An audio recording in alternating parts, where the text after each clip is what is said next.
ఎందుకంటే మనం చూసుకుంటే ముఖ్యంగా పుట్లూరు యలనూరు మండలం ఫ్యాక్షన్ ప్రాంతాల్లో ఉన్నటువంటి సందర్భాలు చూసాం. గత 10 ఏళ్ల నుంచి కూడా ఇక్కడ ముఖ్యంగా ఈ ఫ్యాక్షన్ ఉన్నటువంటి గ్రామాల్లో ఈ తేర్లు గాని, ఉత్సవాలు గాని, పూజలు గాని, దేవుడికి సంబంధించినటువంటి గెట్ టుగెదర్స్ ఏవి కూడా గతంలో ఫ్యాక్షన్ సందర్భాల వల్ల చిన్న కొట్లాటల వల్ల అవి ఆపేయడం జరగడం జరిగింది. గత ప్రభుత్వంలో అవన్నీ పట్టించుకోకుండా నిర్లక్ష్యం చేసి ఆ ఫ్యాక్షన్ సంస్కృతిని కొనసాగిస్తా వచ్చారు.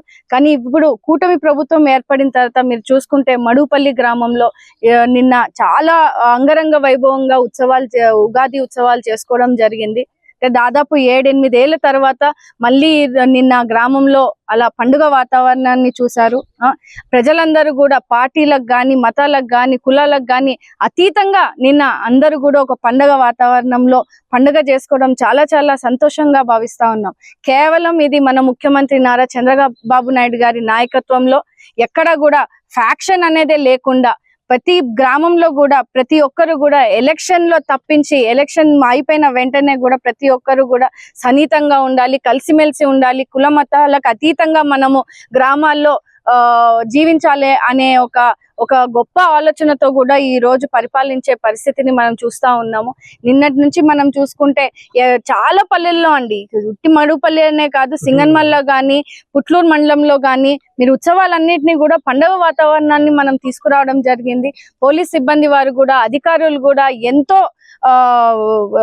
మంచిగా వాళ్ళకి చెప్పి ఎక్కడ కూడా గొడవలు లేకుండా వాళ్ళకి అందుబాటులో ఉండి అక్కడ సెక్యూరిటీని ప్రొవైడ్ చేస్తూ ఎక్కడ ఘర్షణలు లేకుండా ఒక పండుగ వాతావరణంగా మనకి కుటుంబ సభ్యులందరూ పండుగ చేసుకునే విధంగా కూడా మనం ముందుకెళ్తున్నామంటే ఖచ్చితంగా అది మన ముఖ్యమంత్రి నారా చంద్రబాబు నాయుడు గారు ఇస్తున్నటువంటి పరిపాలనను కూడా తెలియజేస్తూ ఫ్యాక్షన్ కే మనము అంతం పలుకుతూ ఇక్కడ పుట్లూరు యలనూరు మండలంలో సంపూర్ణంగా ఈ సంవత్సరం మనము నీళ్ళు ఇవ్వడం వల్ల రైతాంగం కూడా ఎంతో మంది చాలా సంతోషంగా భావిస్తూ ఈరోజు పంటని వేసుకోవడం జరిగింది.